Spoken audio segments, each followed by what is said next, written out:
चलिए देखिए, आज मैं आप लोगों को पढ़ा रहा हूँ दो चर वाले रैखिक समीकरण।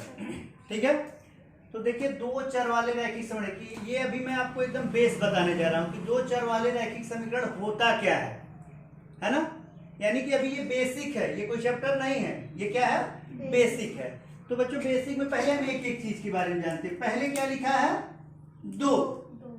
तो दो का मतलब सीधा सा क्या मतलब होता है, दो चर। यानी कि कोई भी वस्तु जो भी हम पढ़ने जा रहे हैं उसके बारे में जो भी हम यहाँ पढ़ेंगे वो कितने होंगे, हमेशा एक साथ दो होंगे। तो दो का भाव अभी नहीं निकलेगा, दो का भाव आगे बताने के बाद निकल जाएगा कि दो क्या होना चाहिए, है ना। दूसरी चीज आती है बच्चों चर, दूसरी चीज आती है चर। तो चलिए हम चर के बारे में जानते हैं। देखिए बच्चों एक चर होता है और एक होता है अचर। चर और अचर दो राशियां हैं। अब देखिए चर को हम क्या करते हैं और अचर को क्या करते हैं। ठीक है, चर को क्या करते हैं और अचर को क्या करते हैं।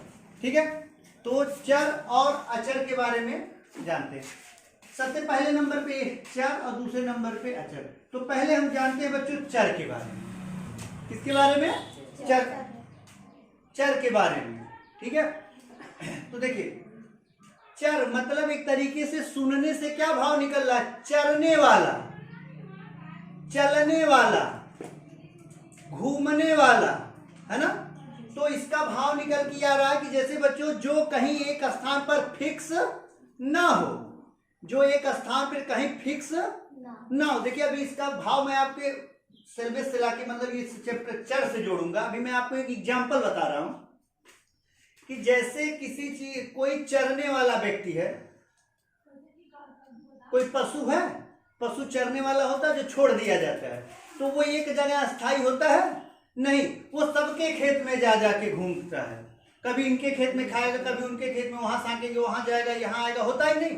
तो ये सीधी सी बात बच्चों एक तरीके से चर, चलने वाला, घूमने वाला, है ना, जिसका कोई भी स्थान एक फिक्स ना हो कि वो वहीं मिले। जैसे किसी व्यक्ति को आप ढूंढने गए और वो एक घुमक्कड़ प्रवृत्ति का है, तो आपको एक जगह फिक्स नहीं, आप पता करोगे कहाँ है, तो कोई कहेगा भाई वो तो एक जगह नहीं मिलता, वो कभी यहाँ कभी वहां, फोन से पूछ लो कहाँ है ना। तो अब देखिए इसका सीधा सा भाव मतलब ये है कि जिसके मान में हम परिवर्तन बार बार ला सकते हो,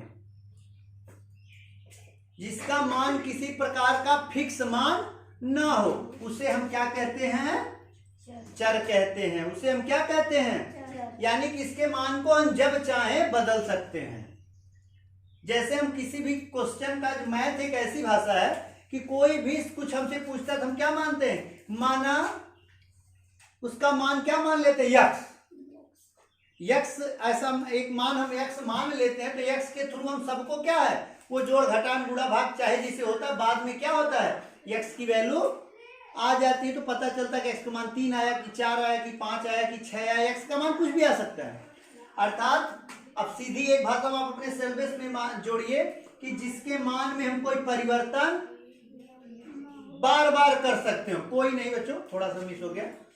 जिसके मान में हम परिवर्तन बार बार कर सकते हैं, जिसका मान एक तरीके से कहीं फिक्स ना हो, उसे हम क्या कहते हैं, चर कहते हैं। उसे हम क्या कहते हैं, चर कहते हैं। जिसके जैसे एग्जाम्पल के थ्रू ए बी, या इसको डायरेक्ट लिखा जाता है A to Z, A to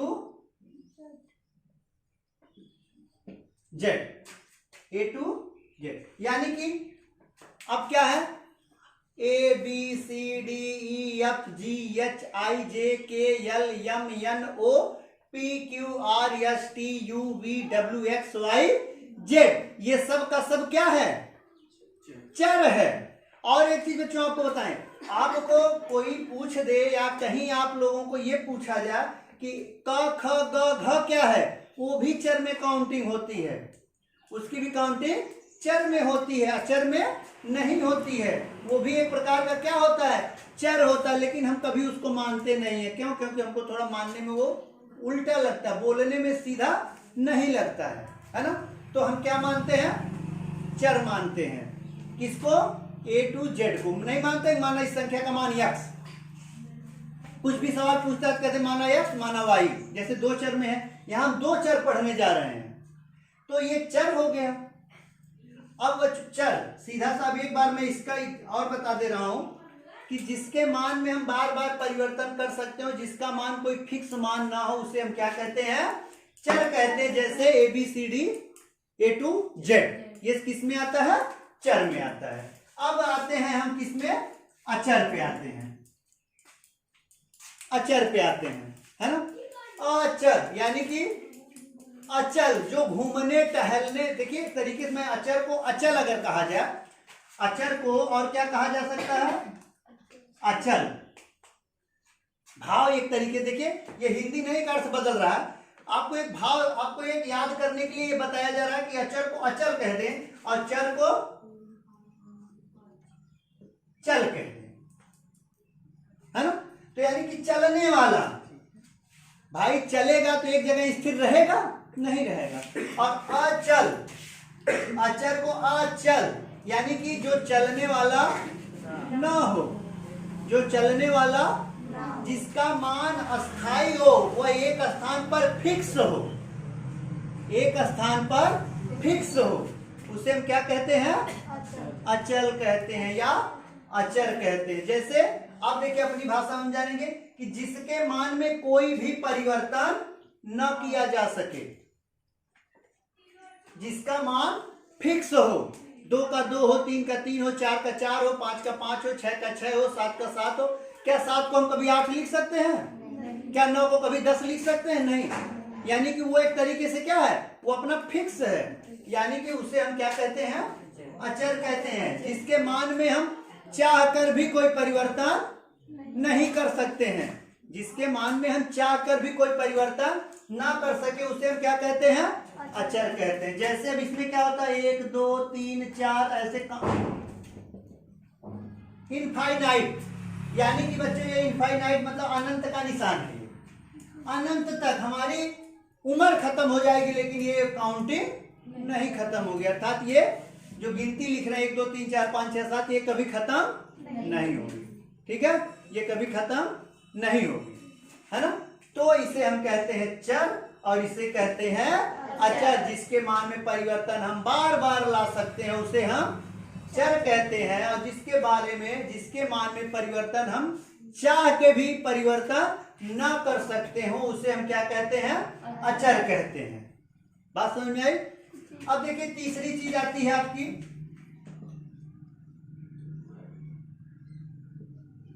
देखिए तीसरी चीज आपका आता है रैखिक।